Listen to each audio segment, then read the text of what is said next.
Welcome to the Femsplainers. I'm Danielle Crittenden. I was going to bring on as our guest for this episode a famous dating coach. His name is Evan Mark Katz, and he specializes in helping strong, successful women understand and connect with men. And then I was just going to wing it this week because none of my usual co-splainers were really available. And then I get this urgent note from Meghan Cox Gurdon, who was with us last week, very sort of upset about this new movie, Cuties, that is on Netflix, that is garnering a lot of controversy. And we had a disagreement about it. And then she then wanted to come on the show and tell me why, I think pretty much why I'm wrong about it. So before we go to our famous dating coach, Meghan, are you there? I am here. You're in. And so do you want, why don't I just set up the movie for those who haven't followed the controversy? Absolutely, sure. And I'll do it very neutrally. I don't want to influence anyone's opinion. So this is, it's a French film by a woman from Senegal, called Maimouna Doucouré. And it's about an 11-year-old girl from Senegal who lives in one of the Paris suburbs with her mother, brother, and her father is in, I think at this point at the beginning of the movie, in Senegal. And her family is a very conservative Muslim family. And part of the plot of this movie is that she discovers the little girl discovers that her dad is going to be taking on a second wife, and they're going to get married in Paris, and everybody has to be overjoyed about this. But the thing that is controversial is that she begins escaping the house, and she gets hold of an iPhone, which of course she isn't normally allowed to have. And she joins a group of kind of bad girls at her public school, and wants to join a dance contest. And the routine that they work out, and it's from something that this little girl sees online, is very, very sexual. And so when they perform this towards the penultimate scene, they do this performance that is really 4 11-year-olds grinding, pumping on a stage. And people have just been horrified, and it's gone all across social media. Ted Cruz has accused the filmmakers of Netflix of child pornography. He's called upon the Department of Justice to investigate, and there's been a big trending cancel Netflix on Twitter. So that's the setup. And then Meghan, the way I found out about it was you sent me a clip of this dance of these 11-year-olds bumping and grinding, and it was really disturbing. It was really, really disturbing to watch. And then I went and watched the film, and I had a different reaction after my initial horror. So tell me what your objection to it was. Well, okay, so look, I think that this film, for a lot of us, is going to amount to a kind of Kubler-Ross journey, and it certainly was for me. I think what I feel like I've traveled the full gamut from. I mean, I felt nauseated. I felt like throwing up when I saw that sequence. I could not believe what I was seeing. And I in the film specify. No. I'm talking about the significant sequence. So remember, there were a couple of things that happened first before people saw the film. There was the way that Netflix was marketing it, which was almost like one of those old roller derby posters of kind of saucy girls in tight costumes posed provocatively, except that these are little, prepubescent girls posed very provocatively with the name Cuties, which is, of course, the American, a decent, I think, translation of the French original title, which I will not attempt to say. It was Mignon or something. Not right. Mignon. Yeah. Yeah, but it's, and so right away, Netflix was, look, their job is to sell movies. So they are marketing the movie in a way that would be provocative, which would draw attention. And my word, it worked. What followed from that was that the sequence that you described of the girls at the sort of culminating scene of the film, when they are it's not just that they're twerking on stage. I mean, it's like watching little girls enact porn with their clothes on. I mean, and they deeply transgressive, upsetting, right. You know, I mean, really awful. But you know something, after the viral video of the Covington Catholic boys, I swore that I would never again judge anything just from what I saw online in a clip. And I failed to hold myself to that standard, because the truth of the matter is, as you discovered when you saw the film, and as I found but 10 minutes into the film, I thought, oh my God, this is going to be something so different than what people have imagined from seeing this clip. And I think that the Cuties viral video is like, I'm afraid, some of the viral videos that are used to show police what is allegedly police violence or what is allegedly Antifa violence. What we're seeing is a highly emotional and emotive clip that is taken out of context and which just goes straight to our lizard brain and, upsets us. And that's, it's like there's a kind of short circuiting that goes on. It is not to say that it doesn't remain an appalling film. I mean, not an appalling film, excuse me, an appalling scene. Absolutely it is. But I have to say that after I saw the film, I agreed with you, Danielle, that the film tells some very important truths about the bewildering world that girls are in, that pubescent girls are in, that also girls coming from more conservative cultures, let's say in Africa, to Paris, there are cross-cultural differences that children encounter, and they're translating not only from one language to another in terms of the words they speak, but in the whole language of cultural expectations. So this little girl is totally untethered, right? There's no father on the scene. She has a very stern auntie who kind of maintains traditional order in the household. She sees her mother in great distress. She's asking questions, perhaps. I mean, we read into it because we just look at her face a lot. We don't really know what she's thinking, but she seems to be questioning where a woman fits, where a girl and a woman fits in this bifurcated world that she's in. And, and the effect of children and girls, of cell phones and of porn, it's huge. Not just girls, obviously boys. It has a disfiguring effect. And this movie, I think, brilliantly captures that.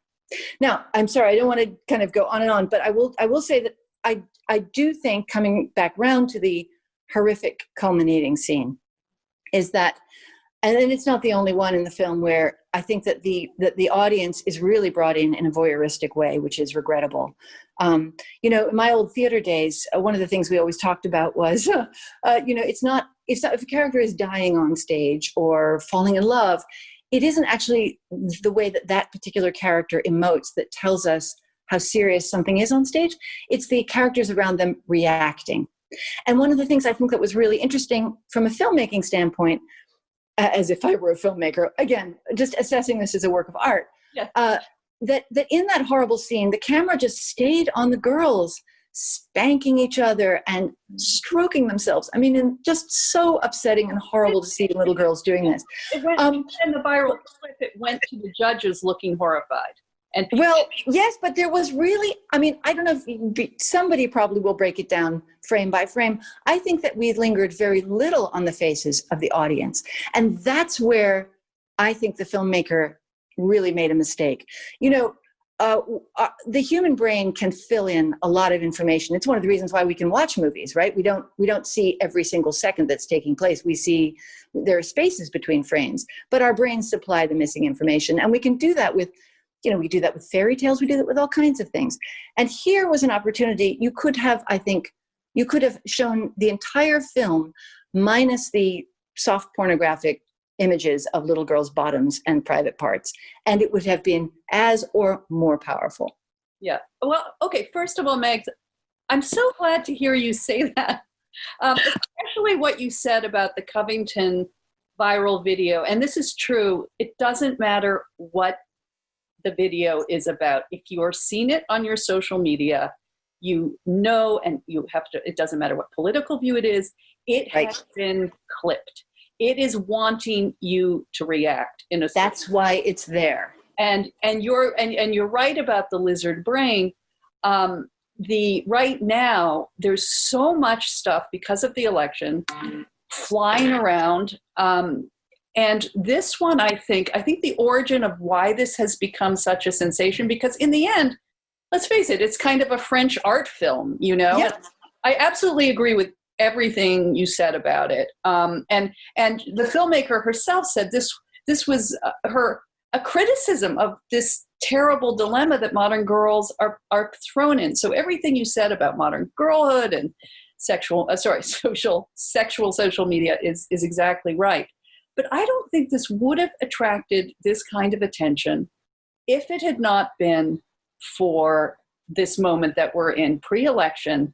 And just as the left is seizing on things, I feel that the right, and especially Ted Cruz's grandstanding, is pelting this around to warn that, if Democrats are elected, we're going to see more of this kind of cultural breakdown and pedophilia.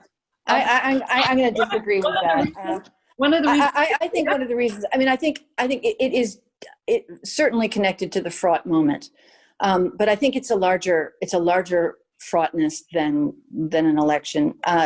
There is a sense cultural fraughtness. And I'll just say one more thing about why. Yeah, sorry. Sorry. why? Because it is very crafted in the way that viral political videos are crafted. And Meghan, you probably don't spend a lot of time on weird internet, QAnon and conspiracy theories and stuff. But one of the big conspiracy theories going around is that that Democrats and especially Jews, and famous Jews, are behind a big international pedophilia ring. Well, now, the name Jeffrey Epstein is an unfortunate one. I know, it is unfortunate. No, but he's part of it. But you remember, that Hillary Clinton was supposed to be part of it, and that's just crazy. It's silly. But then a man comes with a gun to our pizzeria that you and I both go to in Washington, D.C., because he has been persuaded that in its basement, according to this theory, they are hiding children to abuse. So as insane as it sounds, David, my husband, has a large Twitter account, and he posted something about it. Oh, I saw that, and I was mad, actually. I did not like that tweet. Yes, I was. I did not like that tweet. You go ahead and read it. Well, no, I didn't. Actually, I didn't read it. He wrote something about it not being what it says it is, or these people are saying it is. But he then followed. Let me tell you.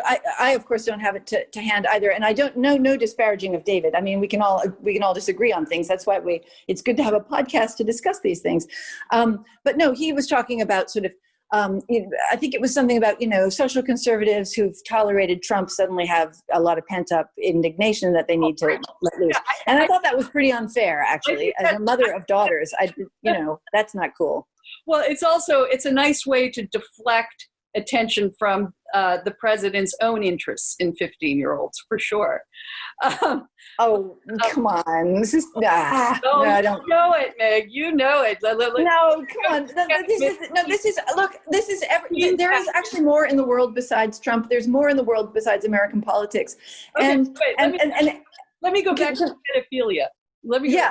Yes, let's do. But let's also go back when we talk about pedophilia or hebephilia, or however one wants to characterize the sexual interest in that particular age group. It is reasonable, and societies have generally had taboos over sexualizing girls of that age for reasons that used not to have to be explained, right? And so I agree. No, I'm all with you on that. But what I'm saying is, why did this become such a crazy phenomenon? And it's also, I agree with you about Netflix marketing. That was a stupid marketing thing. But that being said, so David then followed up. So that tweet, thank you for remembering the content of it, said, spent a few minutes in my Twitter notifications this noon observing the remarkable overlap between the denunciation of the Cuties movie and conspiratorial anti-Semitism.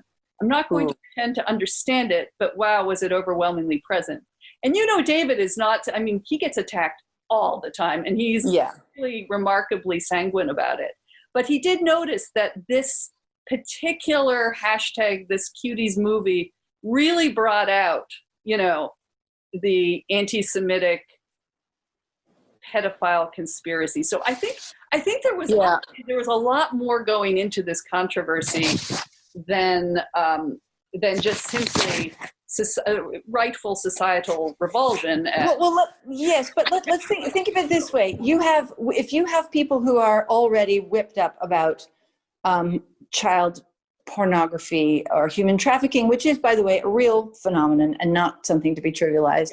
I think, if you have a pre-existing kind of world that's interested in that, this is going to really hit their sweet spot of outrage. It is also true, I think, that outrage about this film has been far broader and involves, a very sincere and a sincere alarm on the part of people who believe that there's a kind of, it's tempting, I think, for people to think that there's like a lot of things in the culture are not holding. The center is not holding on things. We have political violence, and we have people having their drinks knocked off their tables, and when they're out at outdoor cafes, and we have things on fire, and courthouses and police, the whole general societal maelstrom at the moment, plus all the very high temperature politics.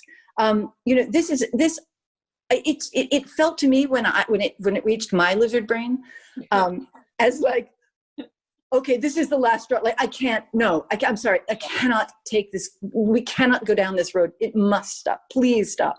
So I'm not an anti-Semite, and I have QAnon. I've only even heard of it. I really could not tell you. I'm speaking as, I guess, a sincere person here and a mother. And I really, I think it's reasonable for people to have had a very strong reaction. What I really wish, though, and I think you and I are aligned on this, is I really wish people would watch it. I wish they would see the whole film, because it's not, in the same way that we as parents or wives would not want to be judged on the 5 minutes that we're shrieking at someone in a really bad moment.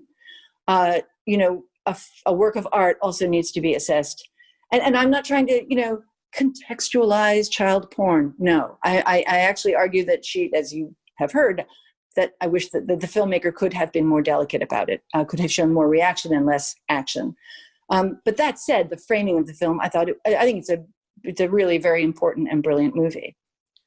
Okay, well, I totally agree, and I just wanted to add that I did poll our Twitter followers. Oh yeah. So if you follow us on Twitter at Femsplainers, I had, should Netflix cancel the controversial film Cuties for its depiction of 11-year-olds doing a hypersexualized dance routine? And we had 212 votes. What do you think the results were, Meghan? Oh, I don't know our demographic on Twitter. I couldn't guess. Okay, well, yes, 61%. Interesting. To cancel. No, 38%. So I found that really interesting. And that doesn't seem, because there were only 212 votes, like it was captured by the QAnon crowd. Right. 10,000, yes. Yeah. So anyway, but there was an interesting conversation, interesting threads about it, and so thank you. We love hearing from our listeners and our followers. Oh, definitely. And Danielle, if I can I want to just say one last thing, if I may. I got into some trouble some years ago with a piece I wrote about young adult literature, because I was critical of a trend which seems to have ameliorated somewhat since, but a trend towards very explicit, gruesome sexual, etc. kind of depictions in books. And I argued for a certain amount of artistic restraint. And I would say that is, that's the case here too. Anything, art has the capacity to deal with any topic.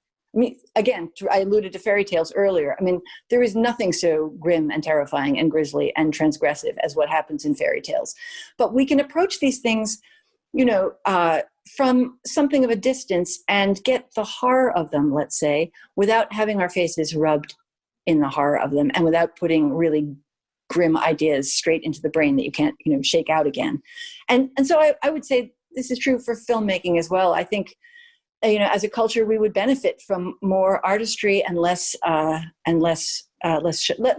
more telling, less showing. Oh, beautifully put, Meghan. Beautifully put.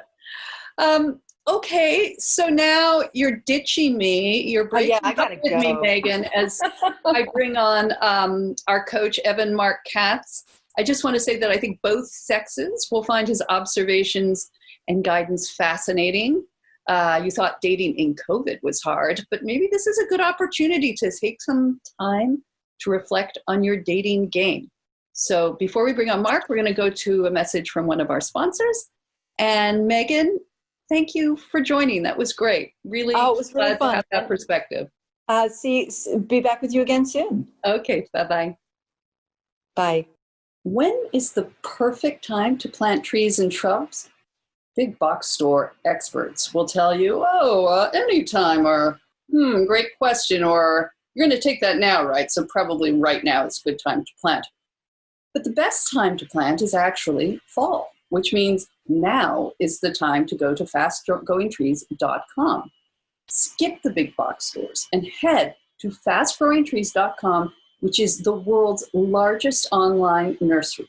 No more waiting in lines, messy cars, digging through a lackluster selection, which I found my nursery certainly this year. Because of COVID, they just didn't order as many plants. And you can just go to fastgrowingtrees.com and choose from thousands of varieties of trees, shrubs, and plants expertly curated to thrive in your area and delivered to your door in 1 or 2 days. Whether you're looking for shade, privacy, fruit trees, or just added color for your yard, every plant is shipped with a well-developed root system ready to explode with new growth come spring. In fact, I just ordered a dwarf limelight hydrangea for my garden. And I have to tell you, when this big box arrives on your front step, it's absolutely magical to open it up and there is this beautiful, thriving, good-sized plant inside, ready to go right into your garden. So remember, fall is planting season. Don't let anybody tell you otherwise. Join over 1 million satisfied gardeners at fastgrowingtrees.com. Plus, the 30-day Alive and Thrive guarantee means your plants will arrive happy, healthy, and ready for planting. If you don't like the look of it, you can send it back. But I don't think that's going to happen. And now, through November 15th, go to fastgrowingtrees.com/femsplainers for 10% off. That's 10% off of any plant, tree, or shrub at fastgrowingtrees.com/femsplainers.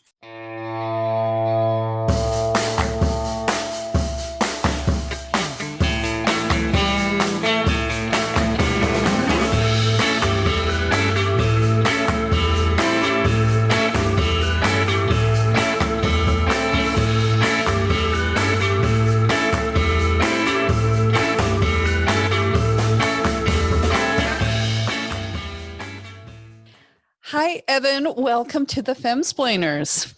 I am very excited to be here, Danielle. Well, I am super excited because, I've been reading all about you, reading your advice, and it strikes me that you are a whisperer to strong professional women who cannot figure out why they are not successful in love, and certainly not as successful in love as they are in their careers, perhaps. I didn't choose this vocation as much as it chose me. And I was just a Hollywood screenwriter who dropped out of Hollywood because he couldn't sell a screenplay and started, doing online dating. And one thing led to another. I wrote a few books and I realized that once I hung out my shingles 17 years ago, 80% of the people who were turning to me were kind of the same type of woman.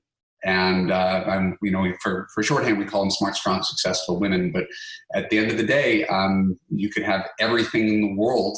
You could have your Aspen home and you could have 2 master's degrees. And if your head hits the pillow and you're lonely at night, you realize there's something more. And then I'm just another specialist who helps people achieve their dreams.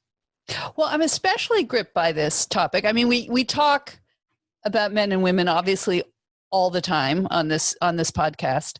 But, during COVID, it's been an especially challenging time for people who are trying to date.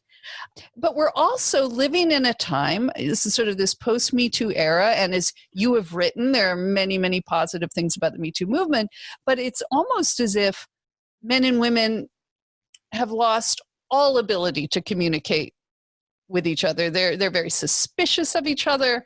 And I just feel we're living through a very difficult time for romance on all fronts. So, agreed, and I think that there's the easiest analog, right, is the polarization of politics. Right? We've just lost the ability to talk to each other, and striking out a moderate position there's almost no reward for it. You're going to get it from both sides. Mm-hmm. And so it goes with, men on the right, women on the left. And I'm liberal by nature, but when it comes to dating, I'm a centrist. I'm a man whose clients are women, so I have to be attuned to the needs of women. I can't ignore that. And I have to say, hey, this is what you want. This is what the other side wants. It's just like politics. And in the big Venn diagram of life, both parties have to be happy. They have to have a compromise they could live with, or they won't coexist. And all relationships fit into that Venn diagram between man's happy and woman's happy. And right now, people are just very attuned to their needs. And we could talk, we could criticize women, but everything that we say about what's wrong with women and what they're doing wrong, I could level the same accusations at men. I just happen to be a dating coach for women. If men wanted to know what was wrong with them, I'd tell them to. Well, you're in the business of explaining, I guess, to Mars to Venus, not left to right, but Mars to Venus. I think I was a mansplainer before the label came out, because there's an interesting truism. Women really do want to understand men. I don't understand. Why does he act that way? Why does my husband do this? Right. Women ask that question. There's no such thing as a guy who says, I wish I understood my wife better. Men are almost terribly incurious about understanding. They're like, I don't know. I got no idea. They're fine with it. So much of the self-help market is driven by women's desire to improve and understand. And that's actually one of the weaknesses of men. Well, let's talk about, first of all, are there any special challenges you have had to counsel through COVID? Or has COVID maybe even provided an opportunity for reflection? Like, one of the things that I found interesting, and you talk a lot about trying to persuade women who are looking for long-term commitment not to jump into bed too quickly. So COVID has certainly put an end to that. It's put the swipe right on Tinder, hey, what are you wearing, want to come over, guys, out of business temporarily. And we talk about silver linings. I don't know about you, but I'm at home with my family, and there's a lot of togetherness, and there's a lot of fun, and there's a lot of closeness. And I would never recommend a pandemic for a hale society, but in our little bubble, we're doing pretty great because of it. That's the silver lining. And in dating, obviously, the ability to go out to a bar, smile at a stranger, spontaneously go home with someone you don't know or something like that, that's kind of come to an end. But the silver lining is that it forces people to actually engage in an older form of courtship where you get to know someone prior to meeting them, which is pre-internet. You're old enough to remember it. I'm old enough to remember it. That's kind of how it was done, and people kind of liked it. Well, I love the idea, in your biography, that I think your first beginnings in this was right after online dating started, and you called yourself E. Cyrano, I think. Is that right? Yeah, I still have a company called E. Cyrano, writing people's online dating profiles. Well, exactly. And I was saying to my eldest daughter, she's 29, she's in the dating world.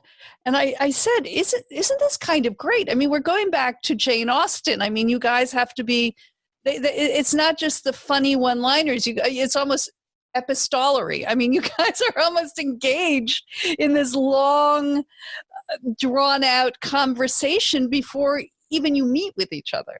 And so it has its strengths and weaknesses. I think everybody would prefer to meet someone in real life. But if you are a 38-year-old woman who wants to have children and you work 2,000 billable hours at the law firm, right? And you're stuck at home in a 1-bedroom apartment during coronavirus, right? This is giving you a time to think about your life choices, what you've prioritized, what you want to have, and what you can do to get it. Mm-hmm.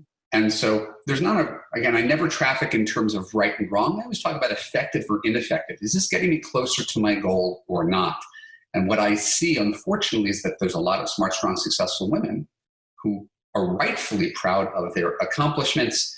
And I just got a new Love You client today over the phone. She's got tears in her eyes because she's 36 and she just went through a painful breakup and now she's starting all over and she wants to have 2 kids. It's a lot of pressure on women. And I work with women who are divorced and older, as well, who are getting back out there after 20 years, stayed with the guy for the kids, and suddenly are faced with dating in their 50s. And that's another unique challenge. Oh, my God. I know. My late mother-in-law, who was a very successful professional woman, but had gotten married at age 20, as they did back then, mm-hmm. and was asked by an interviewer one time, do you ever dream of being single again? And she said, no, I have nightmares about it.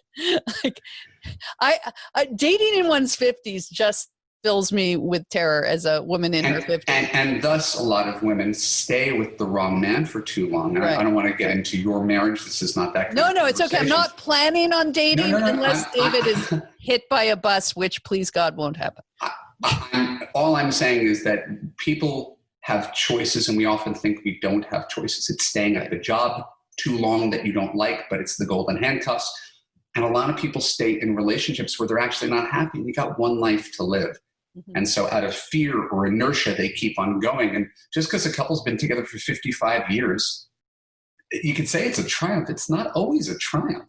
Those people might have called it quits 45 years ago and been happier with their life. And so I think it's indelicate to say that, but often it's true. Only 1/3 of marriages are happy. There's a punchline to one of my favorite Jewish jokes, which I won't belabor you with the joke, but the bottom line is like 2 90-year-olds in a divorce lawyer's office, and the divorce lawyer says, why are you here now? Why did you wait this long if you've been miserable, as they say, for your entire marriage? And they said, we were waiting for the children to die. But okay, describe your typical client. So you sort of, you mentioned a divorced woman, a 38-year-old woman. What are some of the things you're finding they are doing wrong?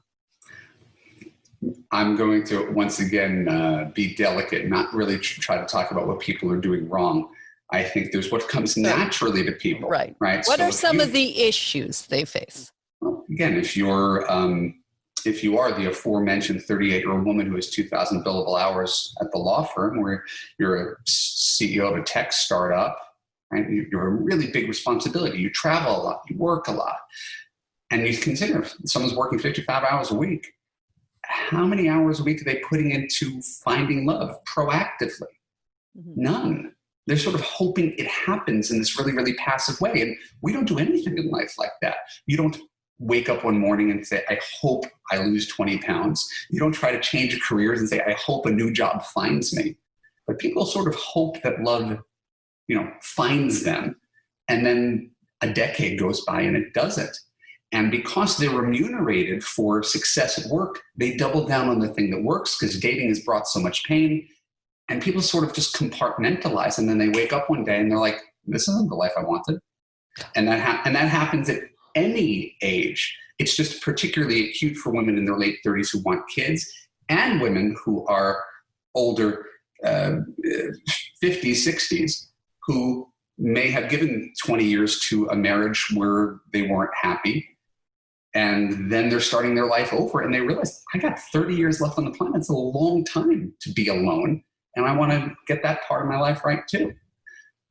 Well, I think what is interesting, what you're saying is that, okay, so they put in all this time in their job. And I think they think they're working at it. And this is the illusion of online dating and this swipe right. You think, I spend 1 to 2 hours every night interviewing candidates, basically. And it's not working for me. And that's one of the problems, I think, of online dating is you're not meeting people. We're not allowed to meet people at work anymore, but maybe you do. But you're not meeting people in your community. We're living in these very isolated bubbles, especially right now.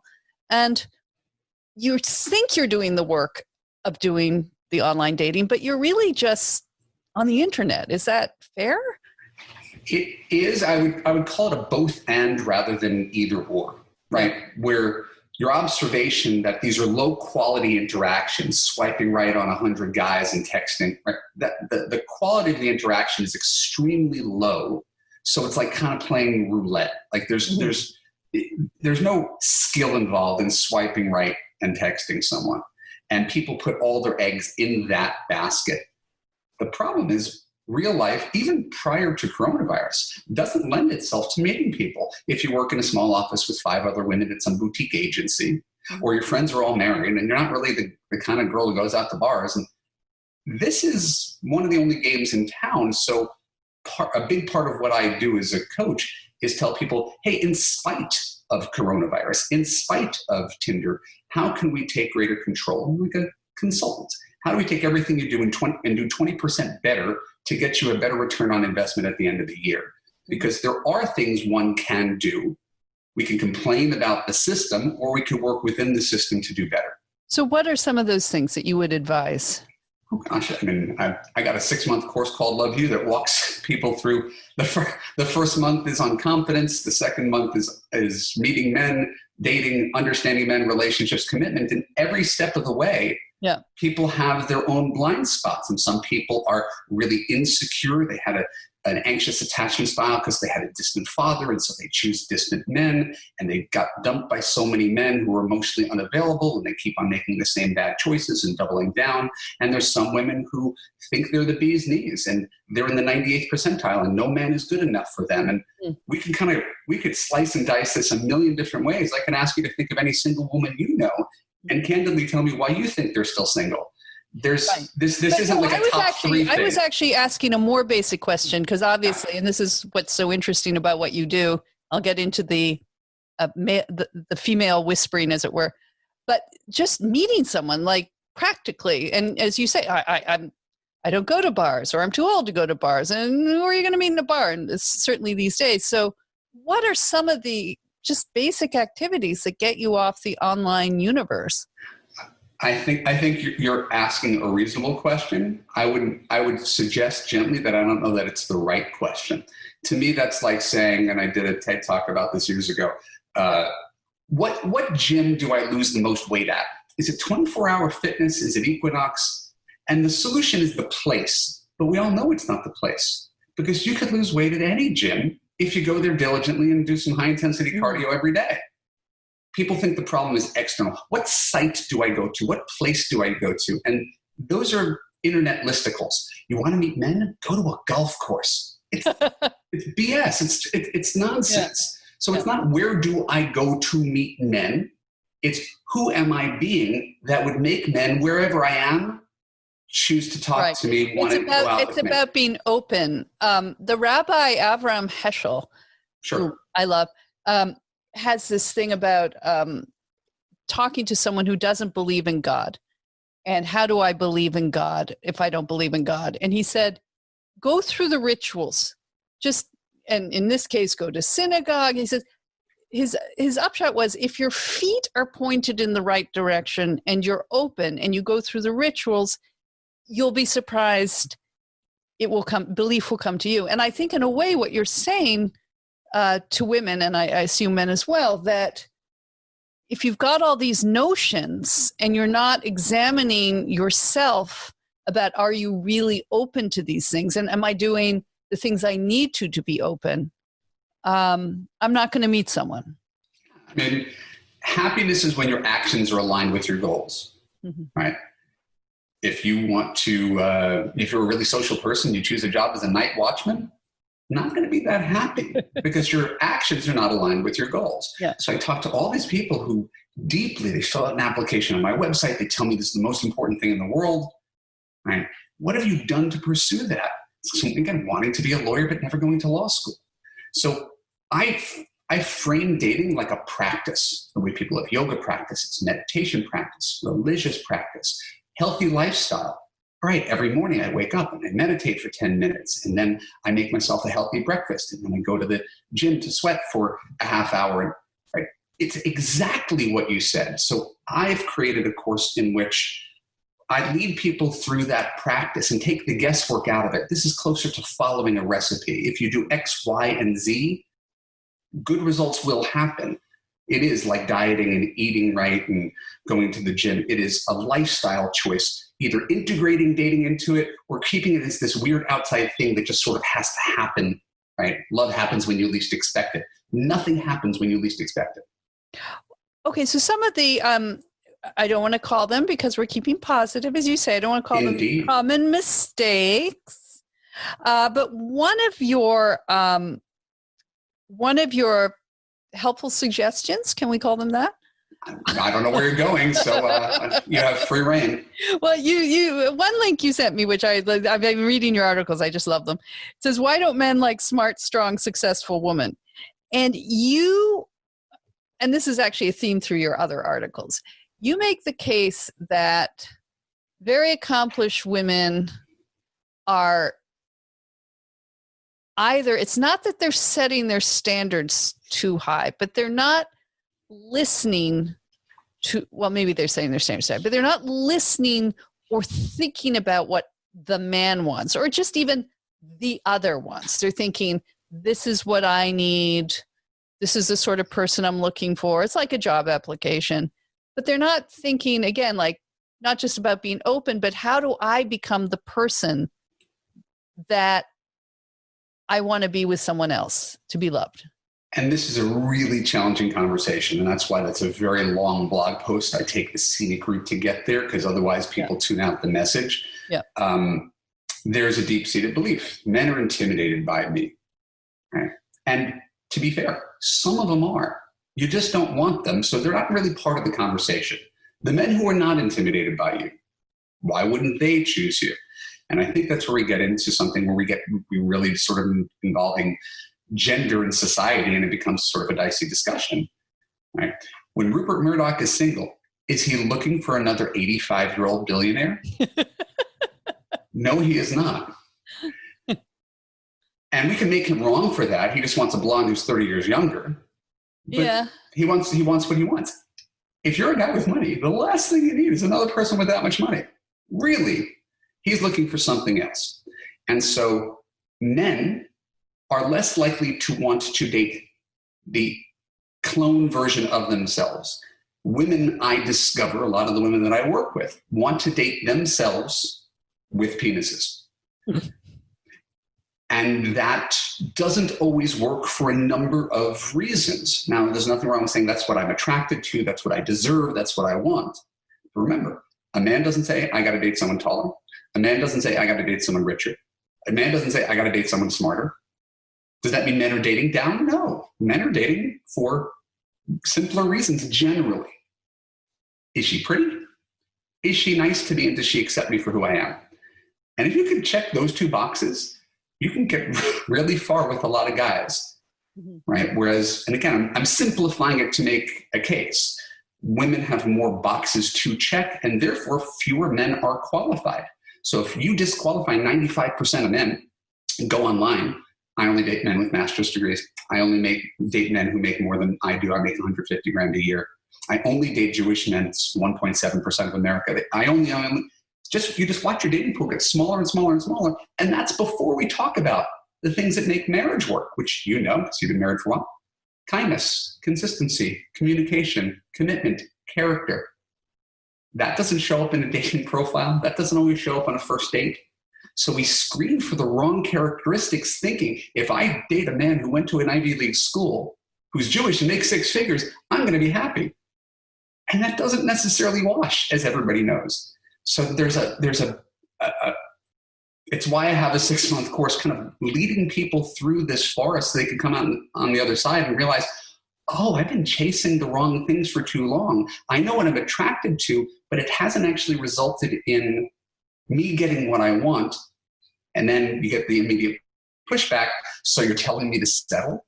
I should be with some stupid, fat, ugly guy who's 30 years older than me? People hear things that you don't even say. And all I'm asking is, if something you're doing, if it's online dating, if it's sleeping with guys quickly and hoping that they fall in love with you, it's dating a guy for 4 years without a ring, if whatever you're doing hasn't worked, maybe consider a different way of going about it. And that personal responsibility is hard, because it's much easier to blame men for sucking, because there's a lot of evidence that men suck. Well, one of the dynamics, and you are very frank in the way you address this, and refreshingly so, is, and it's very rarely talked about, frankly, that women have a different biological timeline, and women have, since still today, bear children, are going to be compromised in their career or their work, whatever they're doing. And so one of the reasons, so first of all, you've got, let's say, women in their fertile prime, ages 22 to 32, trying to find someone. Let's say they're earnest. Let's say they're doing their best, trying to find someone to settle with or settle down with. And you have, I think, a phenomenon, a generation of men who aren't even thinking about doing that till they're 35 or 40.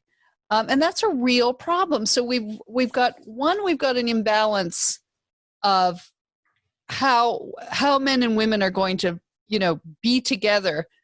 There aren't a lot of incentives for men to settle down early.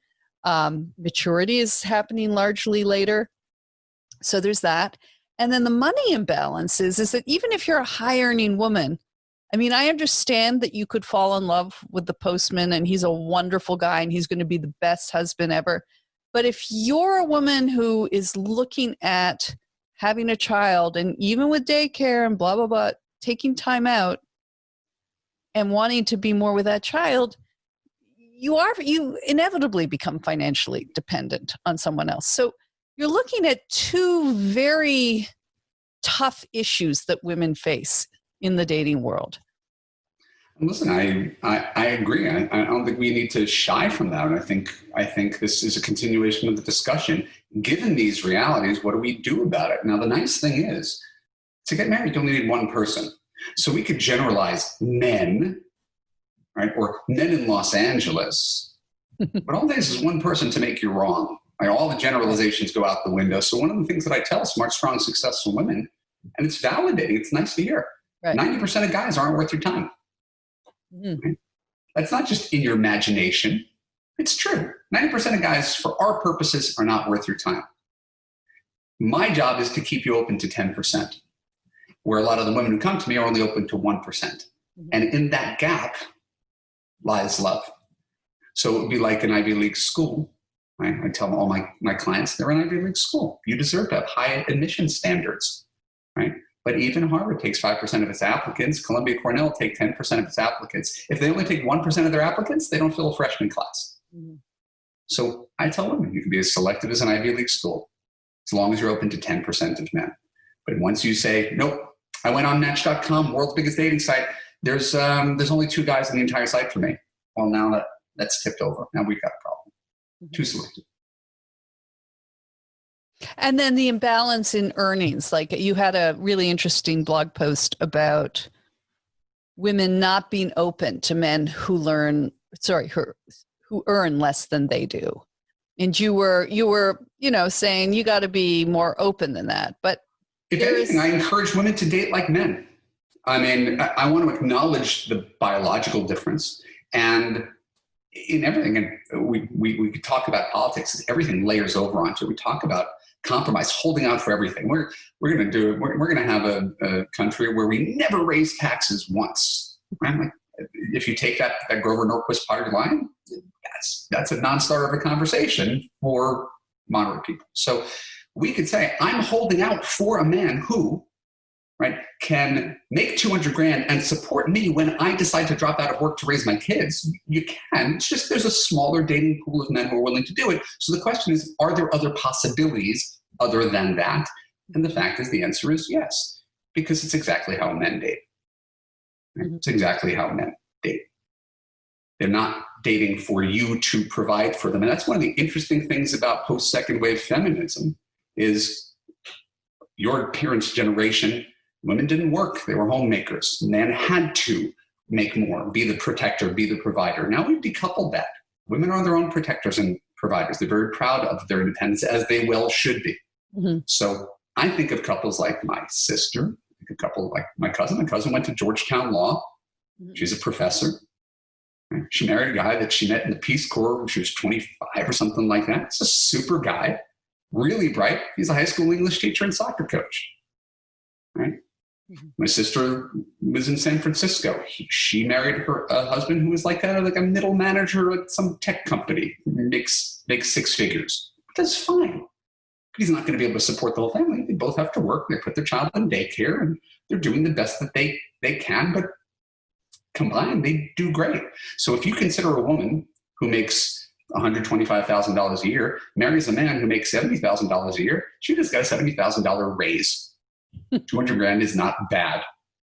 And that's why I encourage people to look at it instead of, oh, I have to support him.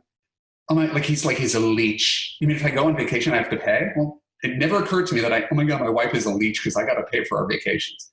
So once we sort of decouple this and realize we're putting it into one pot together, could we have a nice life? Could we trade off on duties and be more egalitarian than the old school where the man did all the protecting and the providing and the woman did all the housework? I think what we have is more egalitarian relationships, but they feel different because women still want the man to take care of them. Right. I was just going to say the problem with this, and I agree with you, is despite everything, and I think it's because of that, until you have children, as you know, you don't see any difference between you and the person you're dating, except, of course, the biological parts. But when you have children, for better or worse, what we would call now old-fashioned dynamics kick in. And it's not because the man has decided to oppress the woman. You had a beautiful blog about the emotional costs that, I don't want to say costs. Emotional labor. It's a big conversation where women take on more emotional labor because they're the ones who have to worry about the kids' homework and the diaper bag. Right. And even if the man is volunteering, yes. I mean, we bring this upon ourselves too. I mean, but anyway, but there are those dynamics, and they're also what makes love between men and women interesting because we are different. And we do naturally, even still today, gravitate toward these different roles. So it's very hard to look at things in that collective way, which I agree is essential to a successful relationship. I think the point is we just have to make reasonable adjustments. And I've got a quote from Love You: settling and compromising are the exact same thing. Right? They both involve a trade-off. The difference is how you feel about it afterwards. Everybody compromises on everything. Your job is a compromise. Your husband's a compromise. You're like where you live is a compromise. There's things that could be doing better. There's things that are worse. Everything's a trade-off. But compromising, when you do it, you feel good about it, it works. If you don't feel good about it, you're stuck in a miserable job. You hate your house. You have a terrible marriage. Mm-hmm. So people are so petrified of settling. Mm-hmm. Right. And no one's encouraging anybody to settle. It's making smart compromises you can live with. And I think a lot of people turn things, people have a tendency to catastrophize and engage in black and white thinking. It's kind of behavioral economics.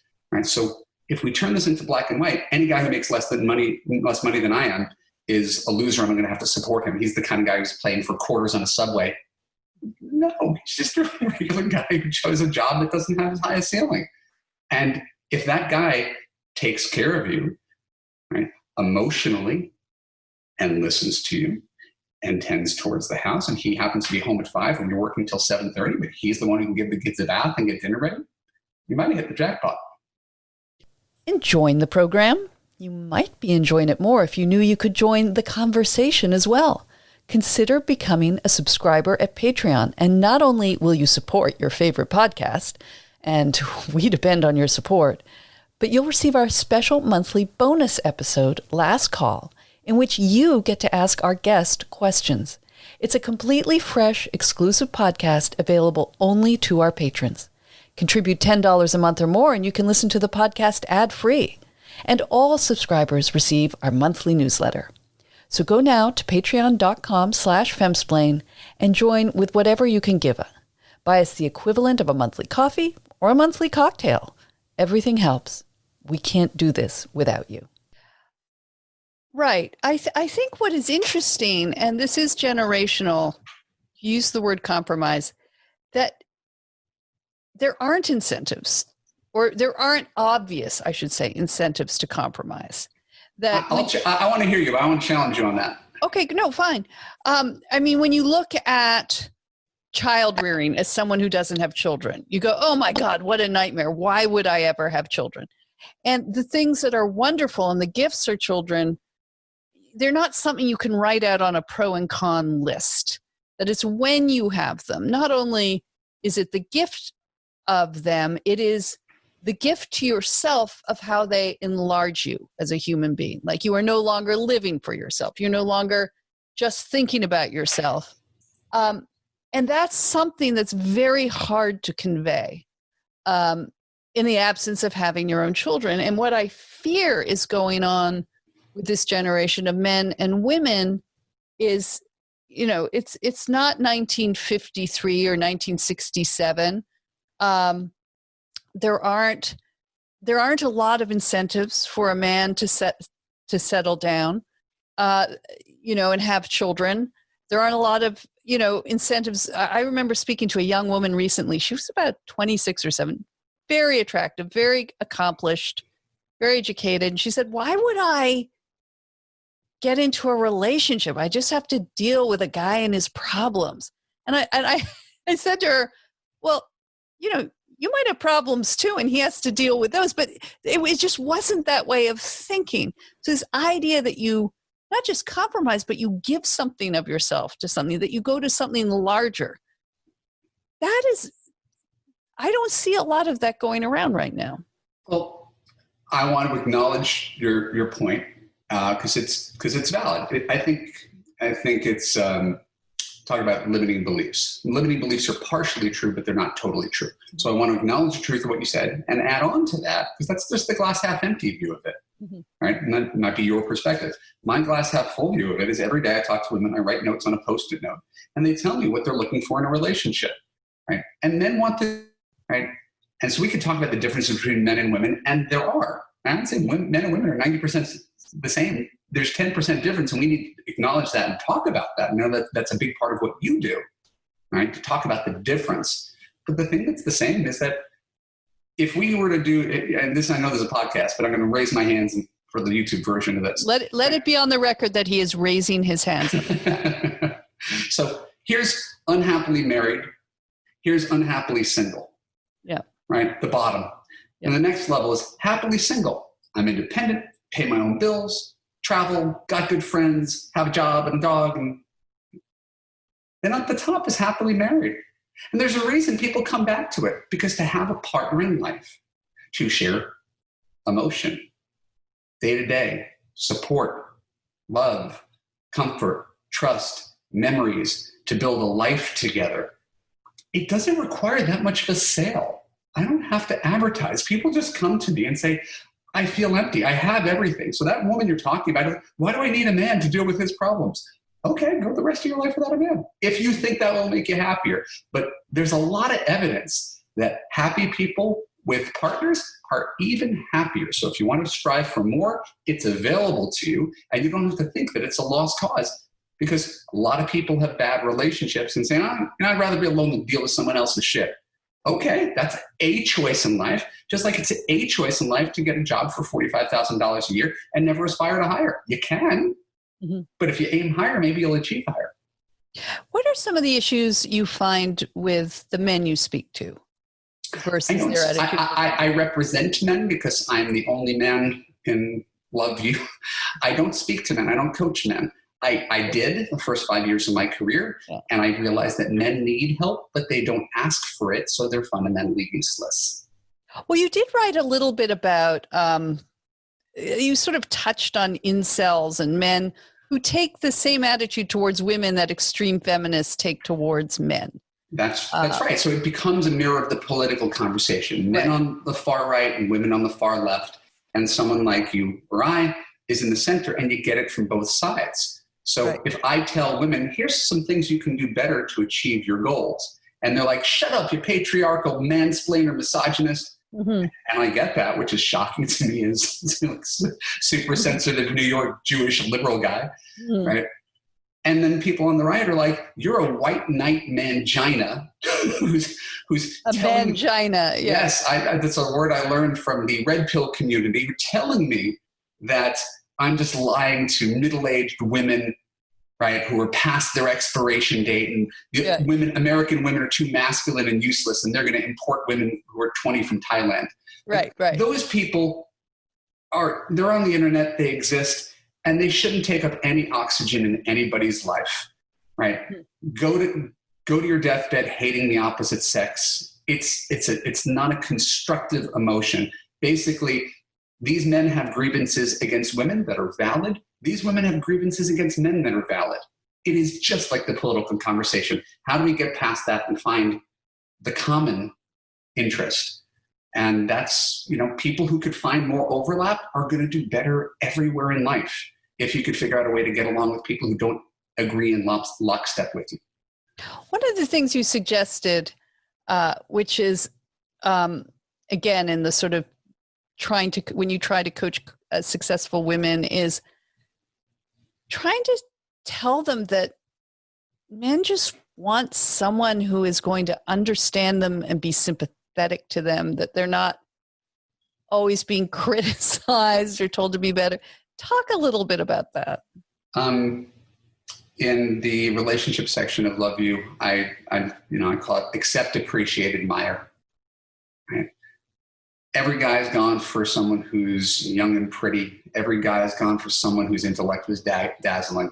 And what they often find that they're lacking is acceptance, appreciation, or admiration. So I'll acknowledge most people think men are just about looks. And you go onto a dating site and you swipe through a bunch of really attractive pictures, and the looks piece comes first. But what makes a man choose to stay, commit, and want to be in the relationship is that he feels he can be himself and be loved for all that he is. And if you're the woman who can do that for him, you'll be the first in his entire life. Because every other girlfriend told him, I love you, but you have to change this and this and this and this and this. And the light bulb. Exactly. So for me, again, I went out with a lot of people before I got married when I was 35. And my wife's, again, it sounds like faint praise, but my wife's best quality as a spouse is she's the first person who ever accepted me as I was. And I can't explain enough how important it is and how you just landed on it. You don't have to be a dating relationship coach to know that. You have to be a good wife to know that. But this is now, you get a lot of pushback because this kind of advice is deemed as sexist. I think some of the things they would say, well, you're saying I should be more deferring to him, and that's sexist. I think people cling to whatever arguments that they think is going to make their case. I would flip the whole thing around. That's usually the best way to be a coach, is to put yourself in the other person's shoes.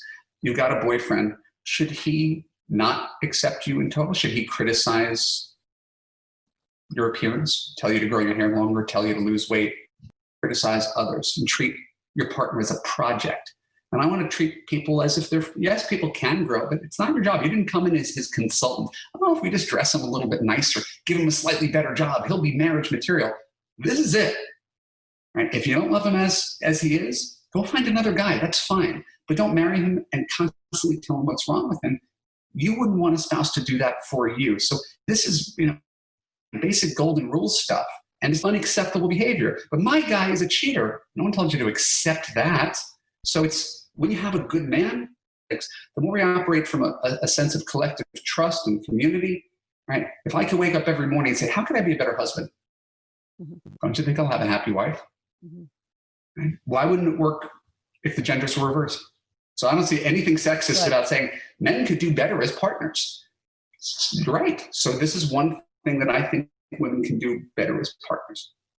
Well, one of the things, going back to what you said about compromise, and I actually realized I don't like the word compromise, because that seems like you're making these sacrifices that are redound against you, that take away from you. One of the wisest pieces of advice or perspective, I should say, was from my late father-in-law, my husband's father, where he said very early on to my husband, he said, in any marriage, there is, the husband and wife relationship, there's a relationship with their kids, there are the individuals, but at the center of it is the marriage. And the marriage has to be treated like its own thing, its own entity. And it also has to be treated as the most important entity, because if it is suffering, it affects everybody. It affects you, it affects me, it affects us, it affects the kids. And so always to think, and it was something separate and beyond yourselves. And I thought that was such a helpful way to think about it, that you can say, is this good for me? Is this good for him? Or look what I'm doing to, but is this good for the marriage? Well, that's something completely separate. I've got my first friend in Los Angeles 20 years ago, a guy named Scott Greenberg. We were, I was at his wedding. They're still together 20 years later, approximately my age. He gave me the most amazing advice, piggybacks on yours. He goes, don't evaluate the person, evaluate the relationship. Because what we do, especially single people, they compare people side by side. Why would I date the 5'7" guy when I could date a 5'11" guy? Why would I date a guy who makes less than me when there exists? I've dated rich men before. Why would I date the guy who's not the cutest guy? Because I've dated hot guys before. Why would I settle on this guy? So people always play comparing guys side by side as if there's some combination of, Steve Jobs and, and Chris Hemsworth out there that's worth holding out for. And he said, hey, if you're on a 1 to 10 scale, you're not trying to marry the 10. You want the relationship that's a 10. And when you have that, as you said, you treat it as a precious thing, and it's a garden that you water. So for me, people tell me, and this is, really solid advice that builds on your marriage.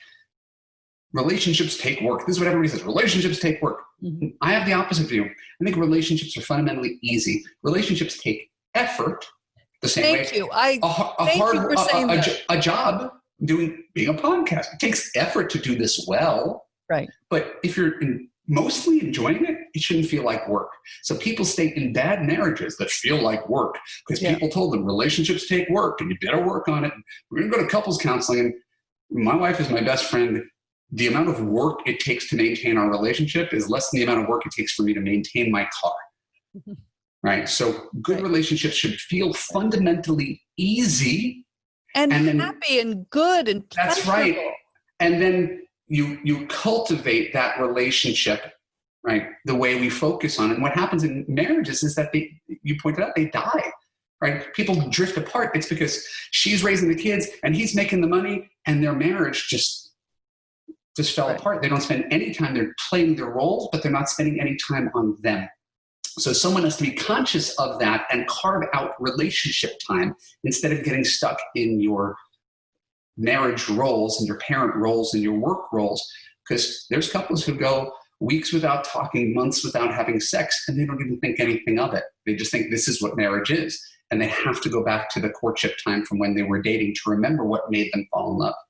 Well, I love that distinction between effort and work, because it does drive me crazy where you hear all these therapists saying, well, it's real work. It's work every day. And you think, it's like, that just makes it sound awful. That makes it sound like, clock punching and things.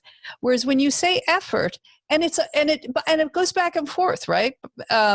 Sometimes you're the one and you're upset or you're dealing with something, and the other person makes the effort to understand what you're going through, to make it nice, to help you see what you're going through. And then other times, it's the other way. It's a give and take. It's never equal. It's never a perfect balance. There are ups and downs where you are both just looking out for the other person. There has to be good faith, like a sort of, again, not in a spiritual sense, but a good faith karma. where you're both givers, right? If you're in a relationship with a taker, it doesn't matter how cute, funny, smart that taker is, you're not going to be happy. But if you're with a giver, you want to give more. I've been with women, I coach women who are givers, they choose takers, and they always feel like their cup is drained.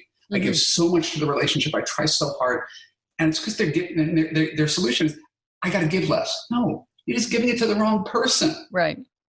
If you choose wisely up front, right, it's like anything. You can have a really, really happy life if you make a good decision up front. But so many people choose the wrong person and then spend 20 years trying to fix a broken relationship with the wrong person and wonder, why is this so hard? Well, it'll be hard for anybody. Right. Before you go, before we end this, I just want you to reiterate, because I really love this, why it's a bad idea for those seeking a long-term relationship to jump into bed at the first, to have sex too quickly. Fight for them. Yeah, I think you're referring to the blog post, Why Women Should Make Men Wait for Sex, Part 2 on my blog. Because that's how much I have to write about it. Yeah. Listen, there's no moral judgment. There's no slut shaming. This is another example of effective and ineffective. And if one feels that you could have sex with a guy on the second date because you're feeling it and you had a couple of drinks and it feels good, and you're cool with that, that's absolutely fine. It sometimes produces suboptimal results. What usually happens is a woman starts sleeping with a man, gets attached to him, right? Gets excited about the potential. And now she's just seeing the guy and he's sleeping with her once a week and texting her occasionally. She's waiting for him to decide to become a boyfriend. She's lost all her power and all of her leverage, right? Not that you should trap a man into a relationship by sex. I tell women, my smart, strong, successful women, you're the CEO and he's the intern, and he has to apply for a position with you. If you just give it to him on the second date, what work does he have to do? He's already got the job, essentially. You're waiting for him to hire you. I would rather engage in foreplay, go on a series of dates over the course of a month, and vet whether this guy is potential husband material before you hop into bed with him, before you call him a boyfriend.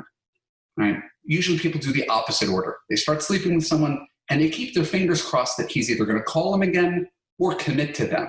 So if you just switch the order, let a guy reveal who he is in between the dates. How quickly does he follow up with me? How serious is he about a relationship? Let's not pay attention just to how much I like him, but rather the effort he makes for me. 1 month is far more revealing about a man's intentions than 1 week.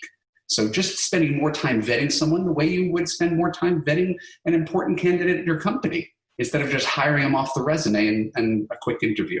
So and I like these metaphors because they really show how having the confidence and abundance to say, nope, this isn't working for me, and let a guy go fast will end up protecting your heart, right? And again, there's nothing wrong with sex or sex quickly or sex with lots of people. It's, if you keep on having sex with people who break your heart, maybe you should stop having sex with people. Well, I think this is one of the problems that women, I just feel they don't understand their own sexual power and their authority. And sometimes they'll say, well, if you're just withholding sex, aren't you just like playing games or like trying to be old fashioned when you're not? But it's a real power.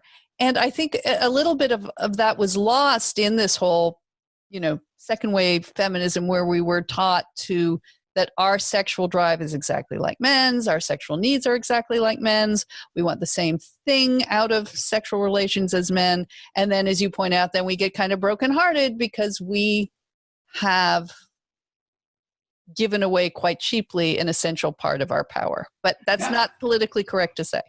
Now, listen, I'm always surprised when I hear the same thing, and I shouldn't be surprised anymore. Why would a guy sleep with me if he didn't like me?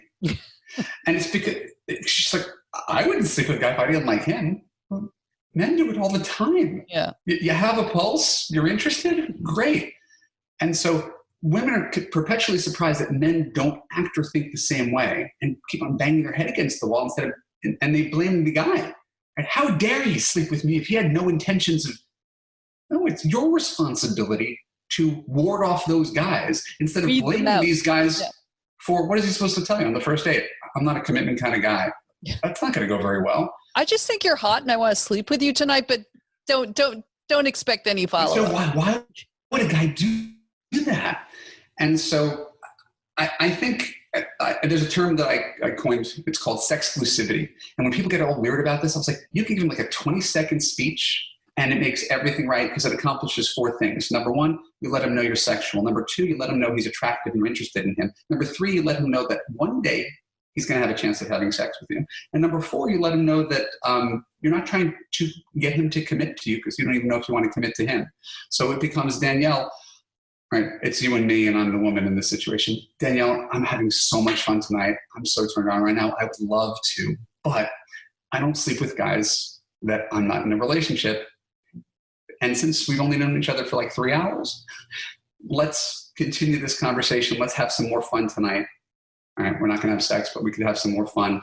And if a few weeks from now, we both decide that this is a relationship worth having, you're in for the night of your life. And doesn't the right guy appreciate that? That works so well. And people are petrified to say it because they don't mean it. And if it comes from within, no, this is an expression of confidence. I like you. I just don't like dating guys who are still on Tinder tomorrow when I wake up after I slept with him. And I'm not going to do that. Right. But I'm not trying to convince you to sleep with me. I'm not going to convince you to be in a relationship with me. I need more time to see if you're worthy of being my boyfriend. So most guys are going to be like, she doesn't sleep with everybody. She has respect. She has standards. She's sexual. She is interested in me. Right? She's not making me feel bad about the sexual rejection. So in a really short speech, you can make a guy feel like $1 million and want to come back for more. And if he doesn't come back for more, what did that tell you? He doesn't want a relationship. He was just trying to get laid. I mean, this is just so fascinating. I think that's maybe the most profound piece of advice you can convey at this moment in time, especially now that people have the excuse of COVID not to jump into bed. But thank you so much. It's just been such a pleasure having you. It's so refreshing, so honest. I've listened to your podcast a number of times. It means the world to me that you would have me on to contribute to the conversation. I really enjoyed. Oh, thank you. No, we have to have you back. In fact, listeners should know that our patrons, our subscribers of Patreon, have sent in questions for Evan, and because they support the podcast, he has so kindly said he will stay on and answer them. So if you're not a subscriber, you should be, so you can be part of the conversation. How can we find you? How can our people who need you find you? My name is Evan Mark Katz. I'm a dating coach for smart, strong, successful women. Women who have everything but the guy, help them get that guy. And my website is evanmarkkatz.com, EvanMarckKatz. Give me your email address. I'll send you a ton of free advice. I got a blog, podcast, newsletter. So if you want to learn what you're doing wrong and why it's so frustrating out there and how to navigate this better, I will take care of you. All right. Thank you so, so much.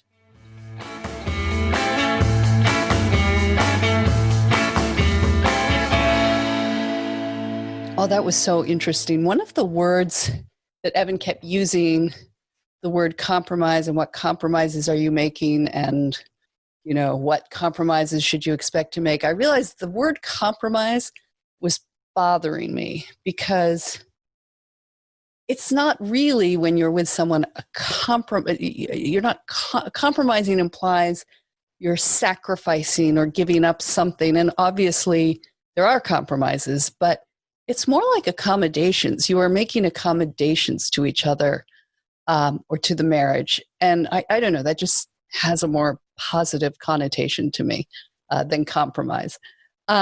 So anyway, but thank you. Thank you for listening. I just wanted to let you know that Irshad Manji will be joining me next week in her debut as co-splainer. She's, of course, been a guest on the show. And we're going to be interviewing Vanessa Woods, who is co-author with Brian Hare of the best-selling The Genius of Dogs.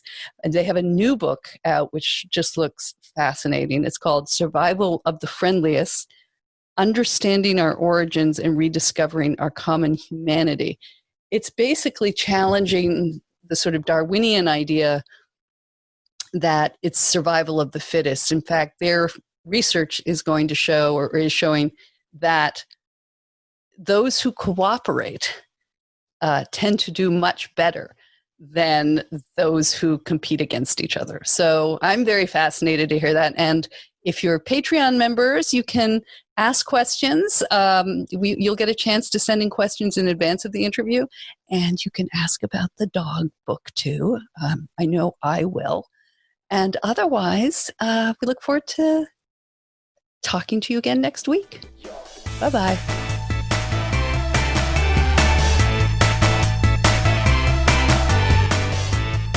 The Femsplainers is a weekly podcast carried on the Ricochet Network and available pretty much on every podcast platform. Follow us on Twitter, Instagram, and Facebook, and watch video of our interviews on YouTube. You'll find links to everything, plus how to contact us directly at femsplainers.com. We survive and depend on your support. Like the show? Consider donating as little as $1 a month at patreon.com/femsplainers.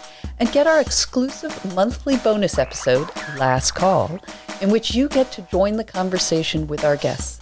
And there's much more. And a big shout out of thanks to our audio and video editor, Nat Frum.